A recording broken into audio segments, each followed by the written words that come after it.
Well, nice to see everyone back today, whether you're joining us in person or online. Just really appreciate you coming for our class on Nach, on Nevi'im and Ketuvim. And specifically this month, we're studying the story of Hannah and the birth of Samuel. We'll continue that study today, looking at verses 3 and 4 of chapters of Samuel 1 and trying to really understand, of course, what is the Jewish conversation about it. Just a brief service note before we continue. So for next month, I believe there is one more class next week in May on Thursday. I think there's one more Thursday in May. Yes, there's one more Thursday in May. So next week, we'll have our last class on this particular content.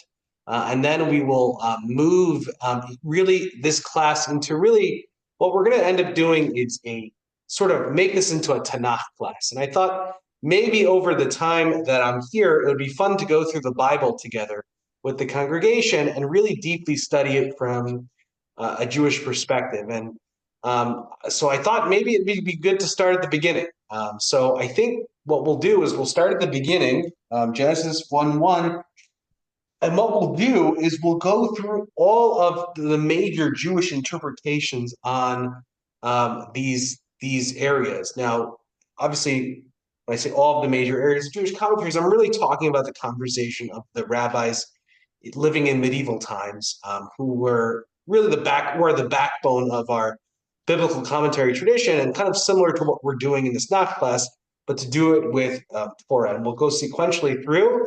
I think always the problem with me is that we spend way on Parshiot when we're learning in the Parsha cycle to keep up with the weekly readings. There's not enough time at all to learn the weekly, to really study the weekly Parsha in any way in real depth. And so this way we'll really get to learn the entire Tanakh in depth. And so it'll be an ongoing, hopefully, course that will just keep kind of going along. And obviously you can jump in any time. But if you want to get in on the beginning, this would be a good time, obviously, to start in June. We'll start at the beginning of Genesis. Sound good, everybody? Sweet. But if you've been enjoying this Nach class, that's a really good. It's a really, really good. It'll be a similar format. All right, I'll share my screen as we begin our class. So what we learned really last time in the session before that, in looking at the verses so far, really verse 1 and verse 2, we heard described this man from Mount Ephraim, who came from Ramatayim, this place of two hills, and his name was Elkanah, of course, and as it says in the pasuk, in the verse. And then we talked about the idea that he has these two wives, right? He has these wives of Hannah and Penina, right? And so we talked about sort of the significance a little bit. We talked about the relationship between two women and sort of what it's like to sort of have two wives through a Jewish tradition, and sort of how this happened, and how that really is a hard situation. We also discussed how the fact that Hannah was, of course, childless, and we discussed how the commentaries really try to parse out whether she was sort of couldn't have a child due to nature, right, and due to her biology and problems within her biology, or that this was some sort of miracle that God was sort of holding back Hannah's ability to have a baby. And I think it's important just to note before we kind of move on to new material that this is really an empowering way to understand that for the most part, the commentary tradition, the rabbis seem to feel that there are times when God does miracles, right? And God goes beyond the ordinary and sort of does something that's against nature in some ways, and that's what we call a miracle. And there are some times when God just kind of lets the system happen in the way it happens, right? And that's what we would call nature or biology. Technically, everything is an act of God, right? Because God created the system, and we believe in Judaism continues to supervise that system. But it seems already from the time of the sages that we have this idea that, like, that there are some things that are just natural, right? That just happen, that people get sick sometimes and bad things happen. And then there are some times where those things are miraculous or special, supernatural origin. And I think that's really important to point out, that you don't really have to say that every single thing that happens in the world is directly, God's supervision, in order to be a sort of a traditional Jew and to understand things according to traditional Jews. There's some Jews who think that, but it's very obvious to me, from this conversation that we've been having about these two about Hannah's barrenness, right? That this is not the case with all Jewish thinkers, and I think that shows the wide breadth of Jewish thinking on this topic. So, Rabbi, can I interrupt you? Yeah, sure. So, thanks to you, I had the good fortune of being able to read Leviticus the other week about that choose life and multiply. So, between the two possibilities of God's supernatural intervention with Hannah, I think it would be to reverse childlessness rather than to intervene supernaturally to postpone it. He's super birth control. I think the former is much more in keeping with God's instructions to us, and I think the overall design, than doubtless he has the power to do the other, but that doesn't seem like the God we know. What do you think? Yeah, look, Eric, I think you make a really, really good point. Is it somehow problematic, that God is holding back something that biologically should happen, according to that a woman should be able to do, and obviously deeply painful to Hannah and her family. So I think you bring up a really, really good point. I guess I would respond to that by saying to you that, look, God creates everything, right? So God can decide when God wants life, and sometimes God doesn't want life in a particular area. So I don't think God is always on sort of trying to. That's it's not necessarily works like that. God is a thing that exists. It's not like God is beholden to certain rules that God must follow in that. Our God can do what God wants, number one. But I think in some ways, more importantly, in terms of number two, it's really important to remember the why, right? We discussed last time how that sometimes God desires the prayers and the supplication of those who are righteous, or those who serve him, right? And this is a painful concept. It really is. Why would God, make us suffer in order for us to sort of cry out and reach out to God, and for God to save us? Um, you know, so I think there's definitely a dimension of this traditional theology that's sort of hard to wrap our head around, and sort of hard to think that that's really sort of how God is.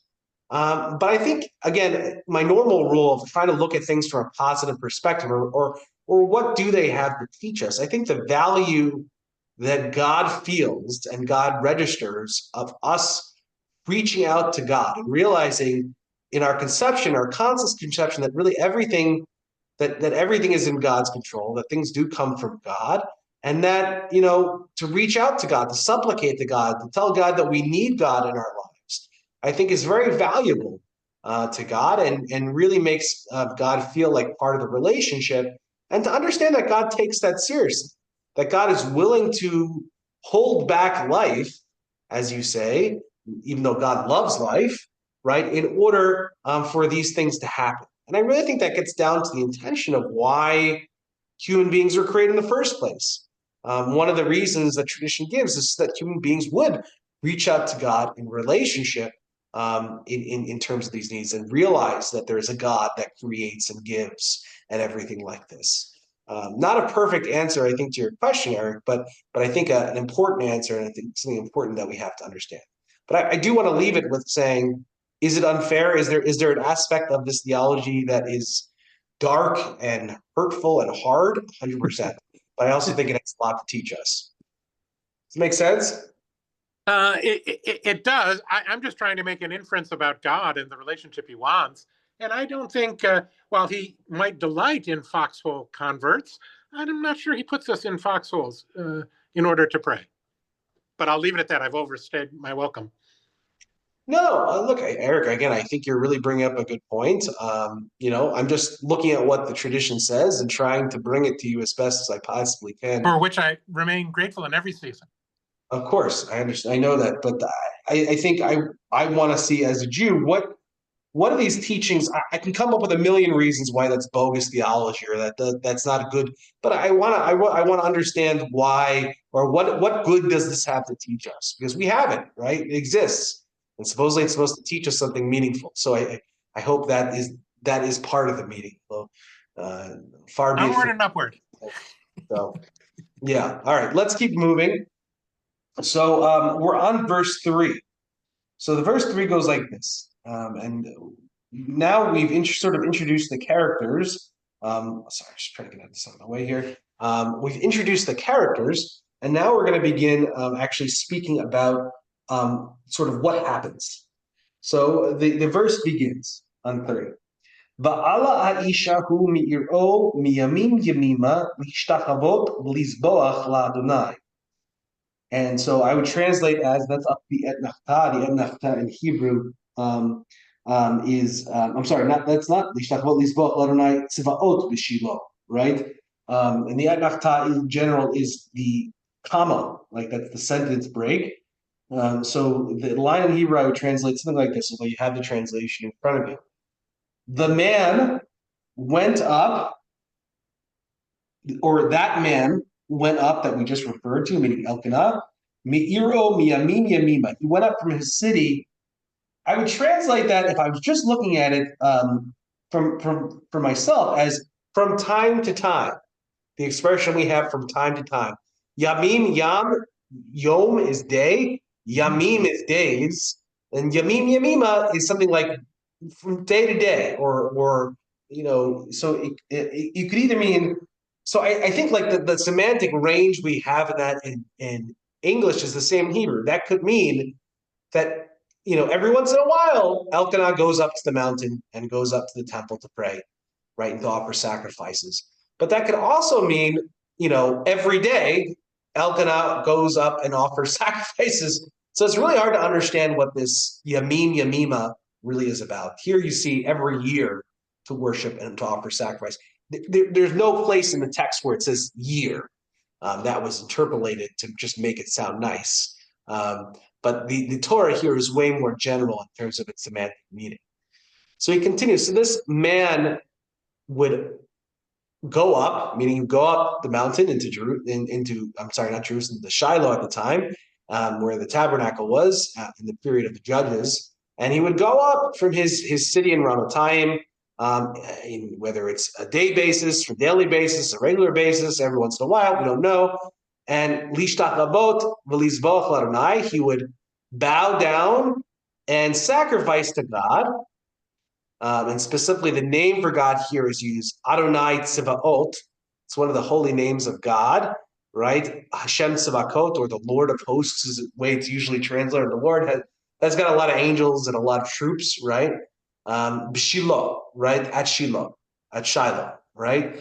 Visham, and there at Shiloh, Shnei B'nei Eli, Chofni and Pinchas, Kohanim Ladonai, right? And there at Shiloh, there were two children of Eli, right? Of Eli, Chofni and Pinchas, who were both priests unto God. Now, this is a weird interpolation, right? One, it seems to go really fast from one topic to another in the middle of the sentence, right? At one point, it's talking about how Elkanah goes up and offers sacrifices, and then in the next part of the sentence, it talks about which priests are at the temple. Now, interestingly enough, we're not really introduced to who Eli is, right? It just says these people were the sons of Eli, and it seems to be designating the fact that these were the priests who were there, and so again, I think there's some semantic mystery in terms of what does that really mean? Does that mean that at the time when Elkanah would go, each time Hophni and Pinchas were the ones who were serving there in the temple?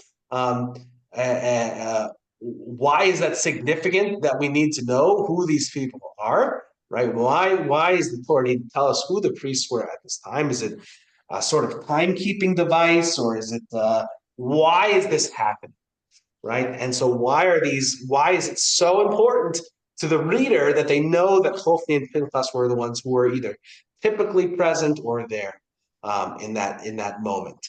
And specifically, Kohanim Ladonai, it says, it doesn't just say that they were Kohanim, but it says Kohanim Ladonai, they were priests unto God, right? And so why specifically does it say unto God in this way? And what is going on with Hophni and Pinchas, right? Very important. Make sense so far? Any other mysterious unknowns that we see within this verse? No. Okay. So let's continue on and let's take a look at our first commentator. I'll just keep going. So our first commentator, of course, is Rashi, as it often is.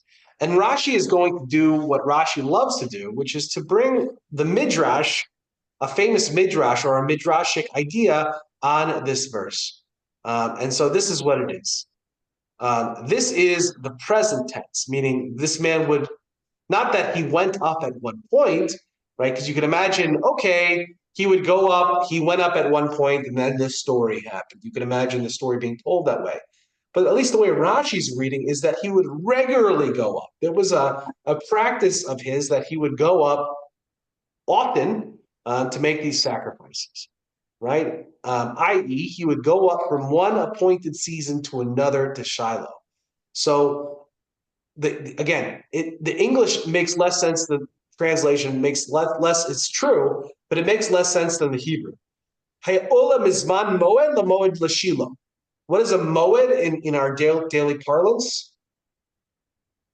In Hebrew, when I say something's a moed or I say moedim l'simcha, what is a moed? Very. Like What you say? very? Like Well, it's emphasis. that's Like, meod. oh, meod. Right? This is moed with a vav ayin. Does anybody know?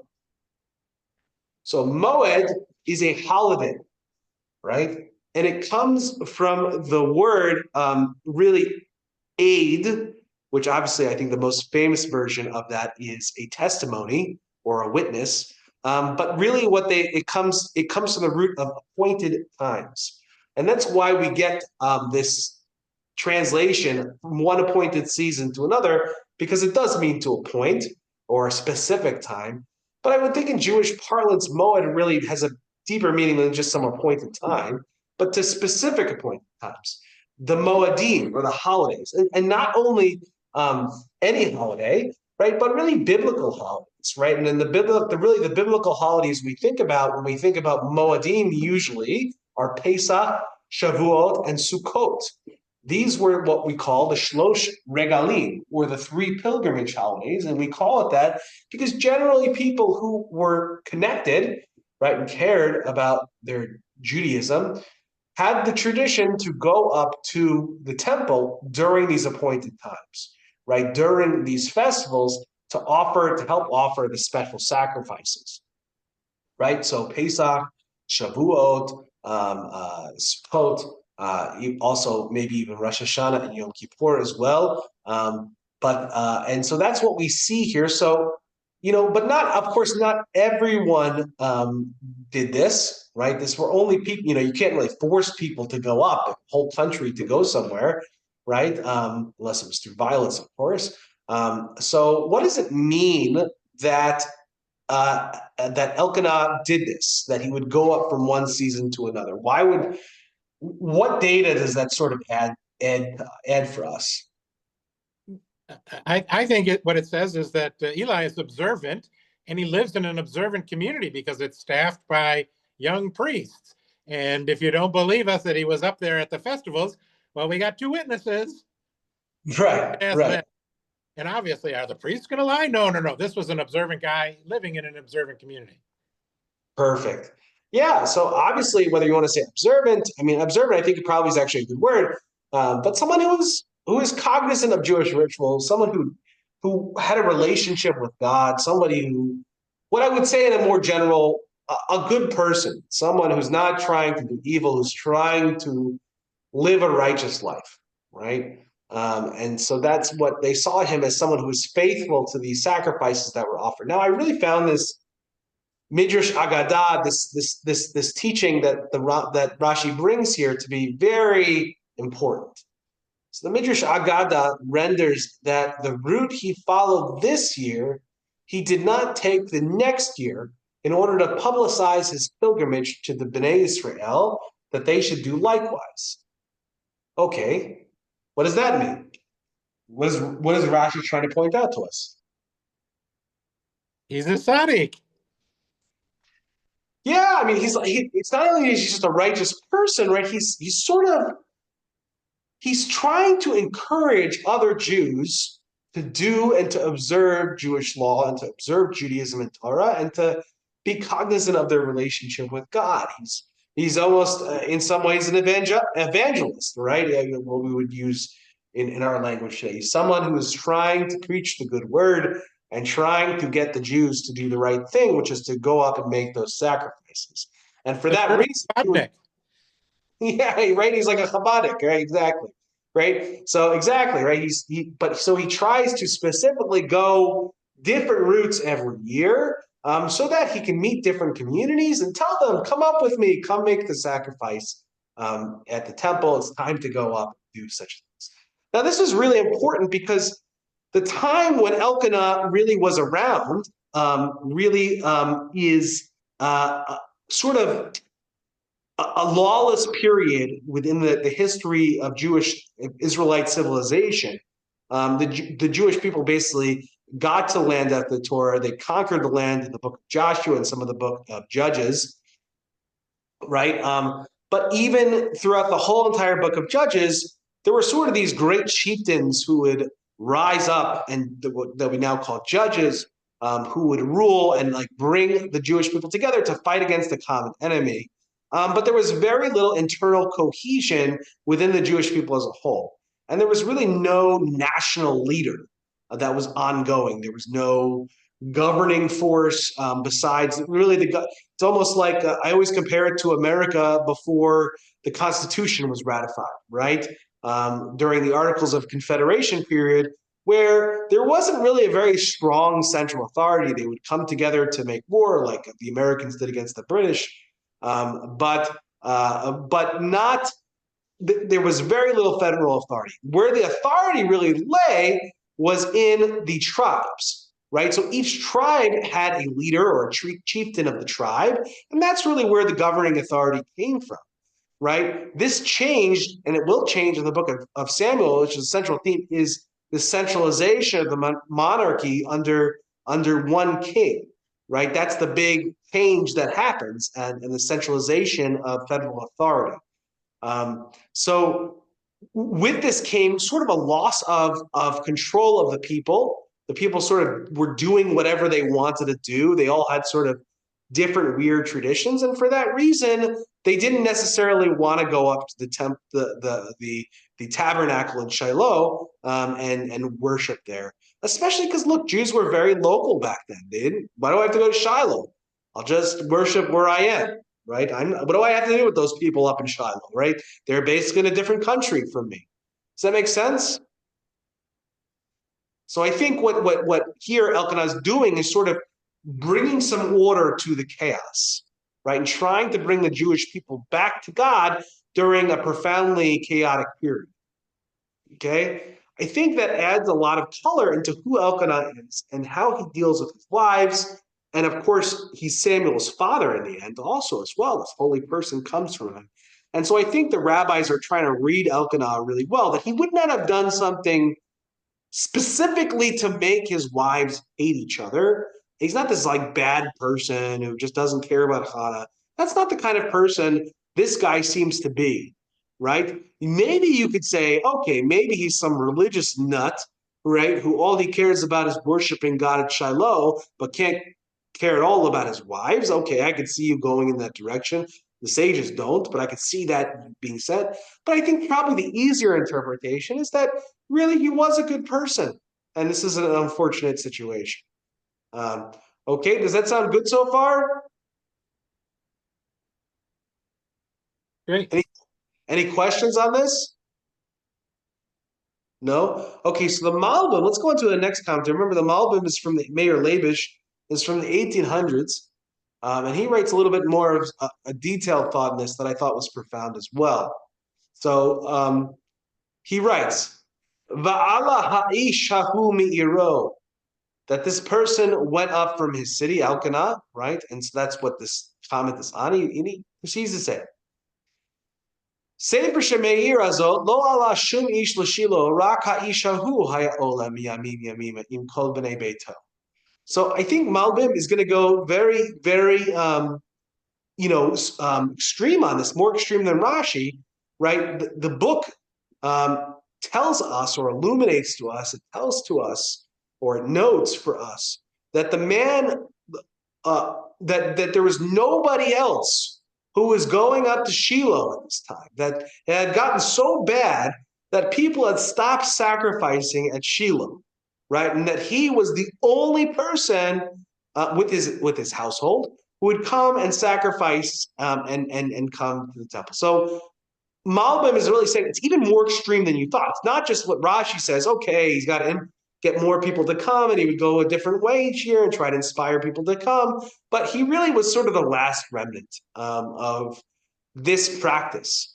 And we have to say, like, it's incredible that after him and after the temple was built, this practice continued for another millennia, basically, right? Even after it was almost dead a millennia before them, right? So it's amazing what these people, their effect is on Jewish tradition. But regardless, the Malbim continues and says, Amar lizboach levado ki tchila hay aliyato lishtachavot haynu litpalel ad Chana. And what is the original reason that he would go up to the mountain? Was it to sacrifice? Actually, no. The Malbim notes that first it says that he would bow down and then he would sacrifice. And he notes specifically that at first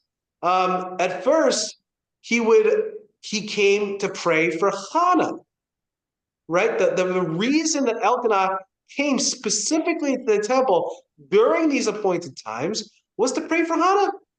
Why? Because Hannah was barren, and Hannah was in deep pain, and of course, probably so was Elkanah, and he was praying for his wife. And I think Malbim seems to be painting this almost as like Elkanah. This is like almost like a last resort of Elkanah. Everyone had forgotten about the ark and had forgotten about Shiloh in some ways, and he's like, "Well, I'm going to try this. I'm going to try to go up and try to pray to God, and maybe then, something will change, right? And this problem will be solved." And then afterwards, he realized, okay, I shouldn't just be praying at the temple. I'm supposed to be offering these sacrifices, and then he offered the sacrifices. So again, this brings a very different light onto who Elkanah is. Elkanah is this person who's really, what's driving his action is not piety, as Rashi makes Elkanah seem like, almost like this evangelist, but really this very personal problem that Elkanah is having, and really Hannah is happening, and he's trying to help out his wife and help out his family here. And I think this is in some ways a really beautiful interpretation in the way that it changes the story, in that Elkanah was sort of the whole entire point of this whole entire story, and where it came from was love of Hannah, right? And God forbid that Elkanah was doing anything to sort of, heighten the tension of the rivalry between Hannah and Penina in that regard. God forbid. Rather, he was trying to help Hannah so much. And it's out of that pining, out of that longing to help his family that Samuel, of course, was born. And eventually the first king was installed over the Jewish people, King Shaul.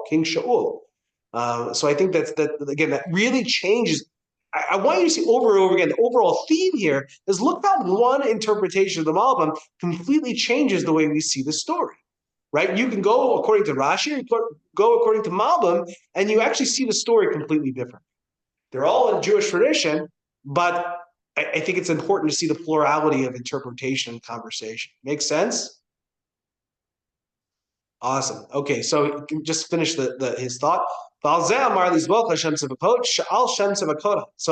that this is why it said then he would go to sacrifice the Lord of hosts. Then he asked the question, why the Lord of hosts? Why this weird name of God?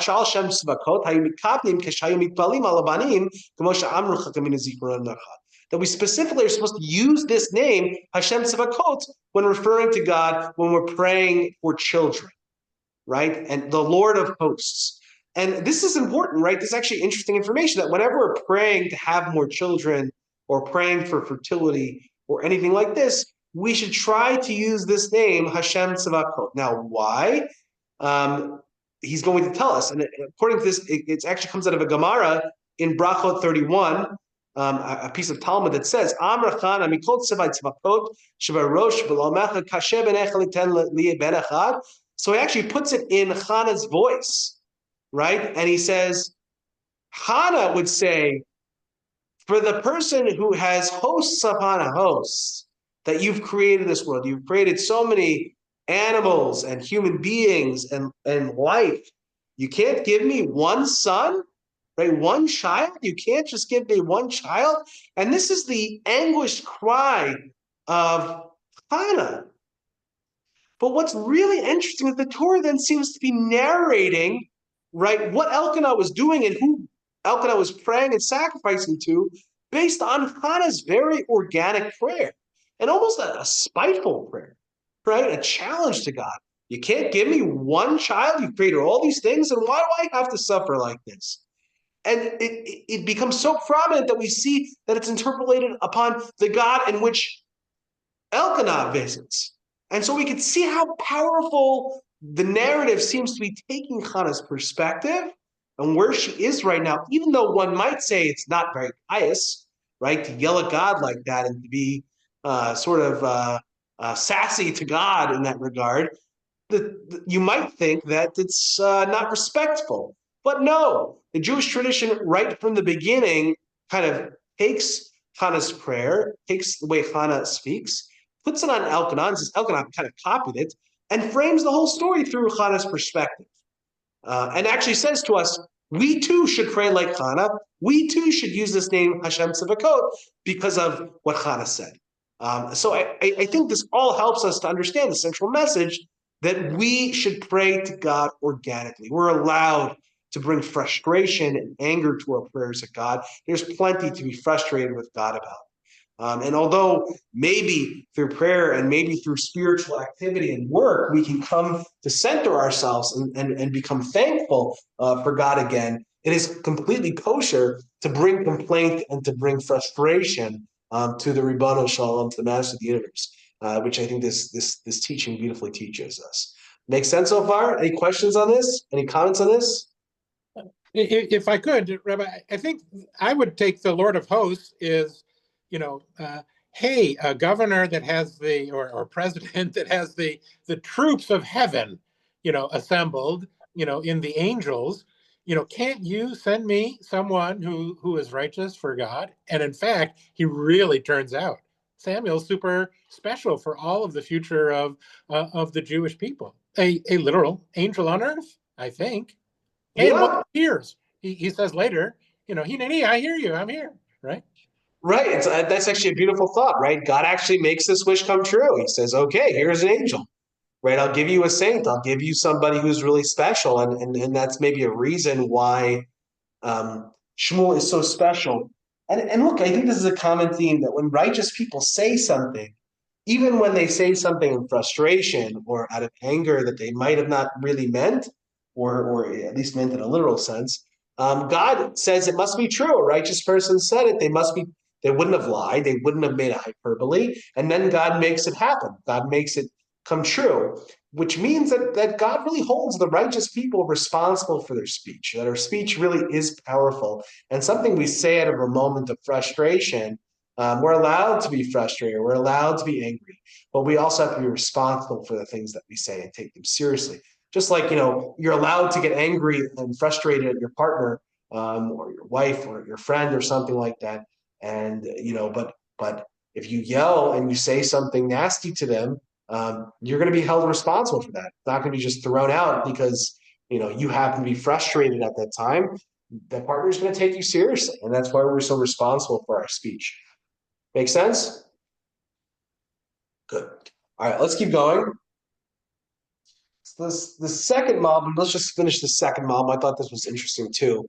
So Malbim says on this, B'Shem Shnei B'nai Eli, because we really haven't talked about why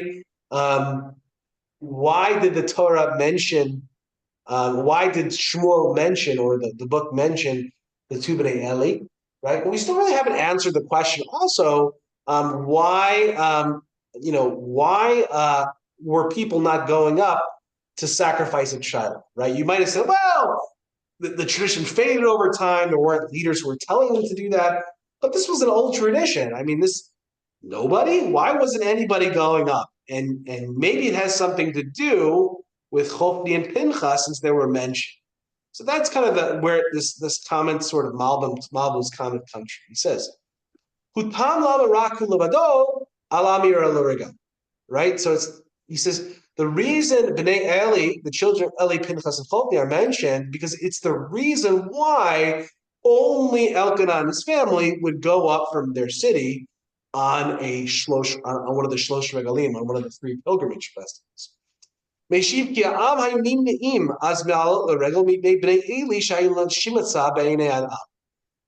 And so he gives the reason and he responds and he says that the people were prevented from going up and making the pilgrimage to Shiloh. Why? Because B'nai Eli, the children of Eli, were, I would translate this word as detestable. They were, shemitza here is almost like the way we use the word toxic. Like they were toxic, right? They were really bad priests, and we later find out, by the way, that they abused their power. They sort of took more priestly gifts than they were supposed to. They were egotistical. We find this out from the text itself, by the way. This is not just rabbinical. This is within the text of the Tanakh itself. The Chofni and Pinchas were not good Kohanim. Eli supposedly was, but there was something really bad about Chofni and Pinchas. And the reputation, therefore, of the Kohanim in the temple, at least when they were there, became really bad. And when the reputation of the priests and their reputation changes, look how it affects the holy space. Look how it affects the worshiping of the people in the temple. And so Malbim says that's exactly why the people were not going up to worship. For that, it's not like they forgot. They were purposely not going up because they didn't respect the priesthood and the practice, and therefore the practice anymore. And he continues on, he says,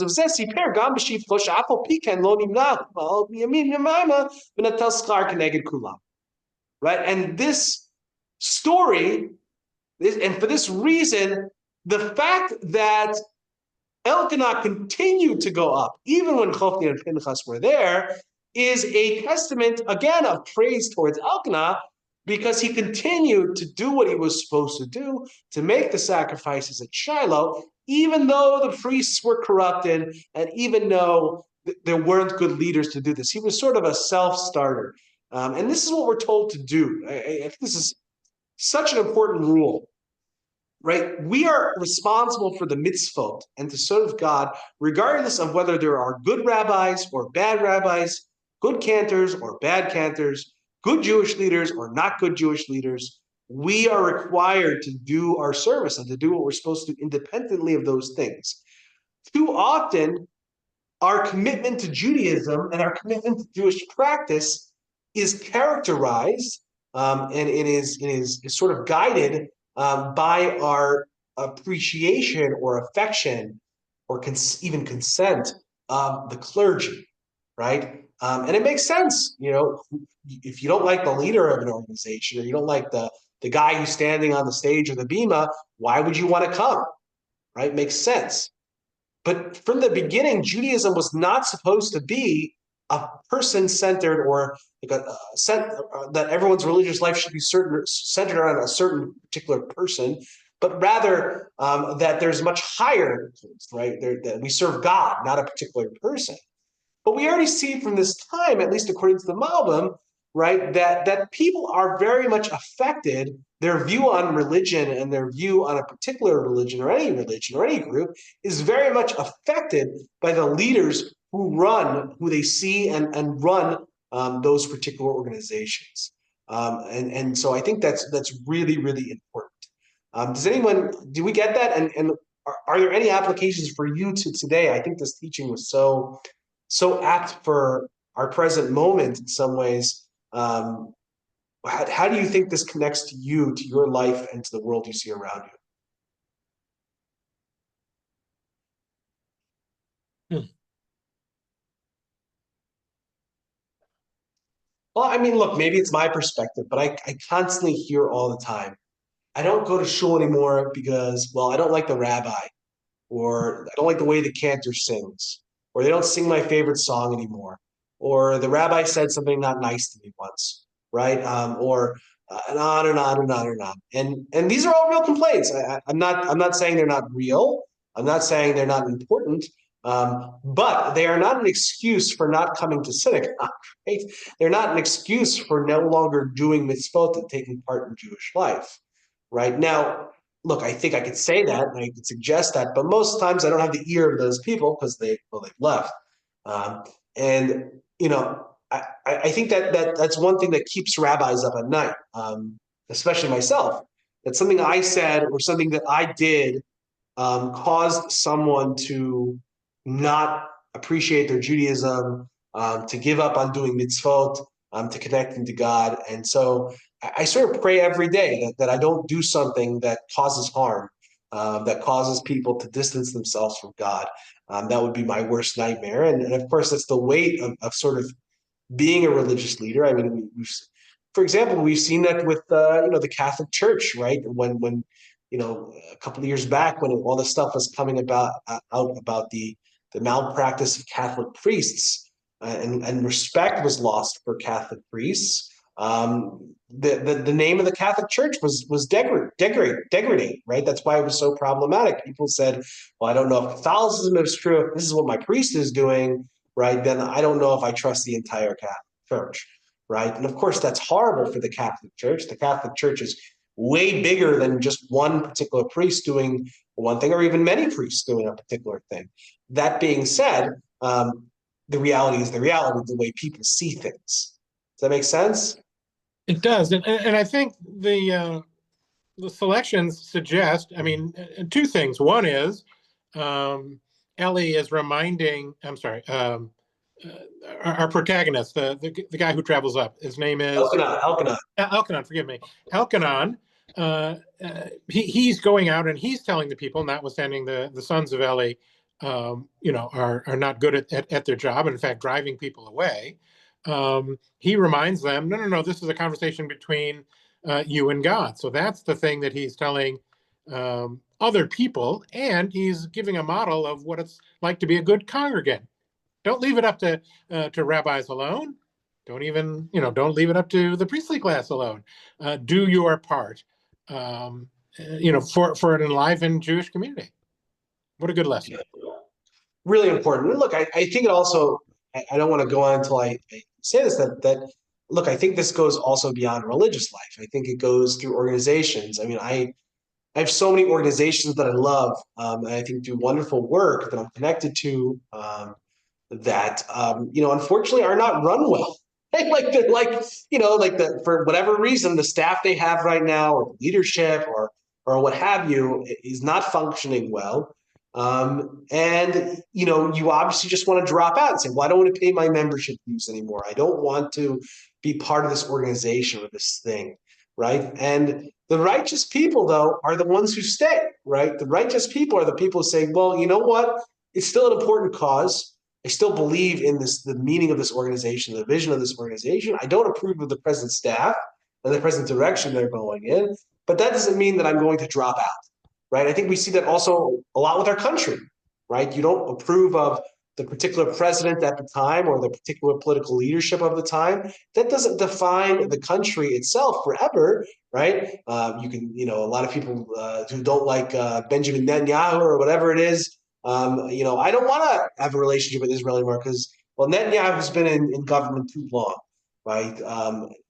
That's obviously the wrong thing to say, right? You can, be against Netanyahu, disagree with him politically, and seek to get him out of being the prime minister. That doesn't mean that you should give up on Israel, God forbid. And the same thing too, of course, goes along with America as well. that we should never give up on America, even if you don't like the current president or whatever president is around at a particular time. I can't stand the fact that the American flag was like identified with only with Republicans and only with people who like Trump. That was like the most hurtful thing. The American flag belongs to all of us. And this country is not reflected by its particular president at the time, but has a much, hopefully, larger legacy and much more to offer than its particular politicians. If America was only the measure of its particular politicians at a particular time, I think we'd be down the creek, I would have to say. Right.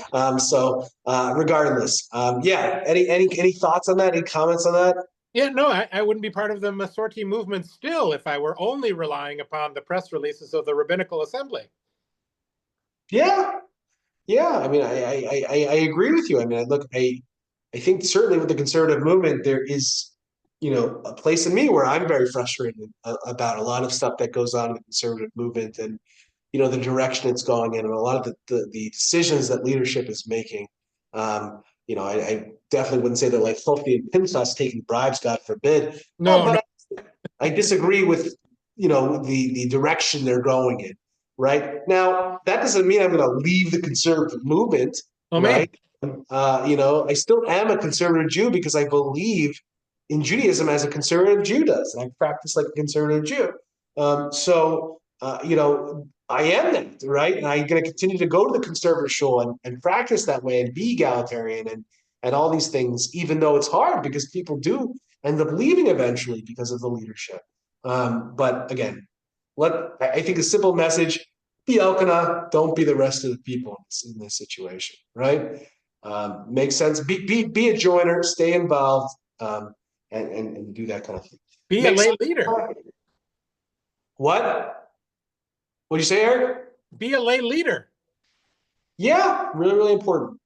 All right, I think because of our time, we'll wait on verse 4 until next week, and we'll continue from there. But I think this certainly was an enlightening discussion today. And again, I hope that we could really see how much just on one verse of of Nach, right, that you might have just read and kind of skipped over. Look how much Torah we were able to get out of this one verse. And I hope you can see how chock full of meaning and beauty our sacred literature is, and specifically our Tanakh in this case. So I think this is a nice way to go about it, to learn one verse at a time and see how much depth we can squeeze out of one verse at a time. Amen. All right. Well, wonderful. Thank you for joining this time. I really appreciate it, everybody. Remember to tell your friends about these classes that are ongoing. Anybody can join, listen to podcasts, YouTube, anything. We'll meet again next week, Thursday at 3 p.m., everybody. Thank you so much. Talk to you soon, everybody.